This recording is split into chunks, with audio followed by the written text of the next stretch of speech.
tier list qui illustre mes propos dans laquelle figure le classement de ma première vidéo du Ta gueule! Au chapitre 1161, Dragonnet essaie de sauver Shanks et Shamrock, juste avant de se faire tirer dessus par ses mains fées. Mais juste derrière, Barbe Blanche sauve Dragon qui allait se faire couper la tête. Cependant, Garp débarque avec une puissante attaque.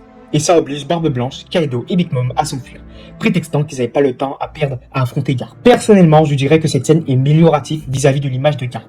Ces trois grands pirates ont préféré fuir pour ne pas perdre de temps. Mais pour nuancer, il faut pas oublier aussi que Kaido, il avait 19 ans. Il était extrêmement jeune. Il n'avait pas encore son fou du démon. Big Mom, elle avait 28 ans. Elle était forcément déjà très forte, mais il n'y a aucun indicateur sur son niveau à ce moment-là. Et Barbe Blanche, il avait déjà 32 ans. Et au vu de son clash de Haki avec Roger de l'écart suivante, et au vu des capacités folles de son fruit, il est très probable qu'à God Valley, Barbe Blanche avait le niveau de Yonko qui sépare le ciel par exemple. Ensuite, Big Mom essaye de brûler Garp avec Zeus et Prométhée, mais ce genre d'attaque est inefficace. Et on peut remarquer que Garp a vraiment l'air de démon avec quelques éclairs de Haki autour de lui. Plus tard dans le chapitre, Barbe Blanche et Roger ont un clash. Mais on comprend que Barbe Blanche est assez fort pour que ce soit Rayleigh qui aille sauver Shaki. Et je suis désolé, mais il faudra se poser la question du niveau de Barbe Blanche, Roger et Garp à God Valley. Et on sait que Roger et Garp maîtrisaient déjà le Haki avancé grâce au chapitre 1156. Et des années plus tard, sur God Valley, on imagine qu'ils avaient une bien meilleure maîtrise du Haki de l'armement et du Haki des rois avancé.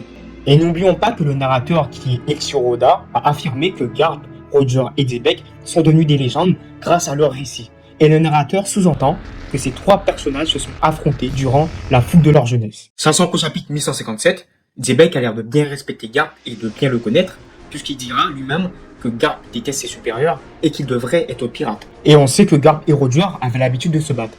Et on peut donc imaginer que c'était la même chose contre Xebec avant les événements de God Valley. Et via le clash avec Roger de le chapitre 1161, on pourrait très bien supposer théoriquement que Barbe Blanche peut être à la table de Roger, Xebec et Garp à God Valley. Va falloir aussi parler du cas de Rayleigh, qui a foudroyé avec sa première technique nommée Saint-Sommer, et qui avait une certaine haine viscérale envers Shaki. Déjà, sur une case, j'avais l'impression de voir l'ombre de Zoro autour de Rayleigh. Et c'est normal, les deux sont des combattants au sabre. Et je trouve que Rayleigh est un personnage sous-coté. Il est simplement résumé à un simple second de Roger. Et on sait que Rayleigh a le surnom de Seigneur des Enfers. Il est donc possible que ce surnom vienne d'une ambition royale et qu'il a lui-même atteint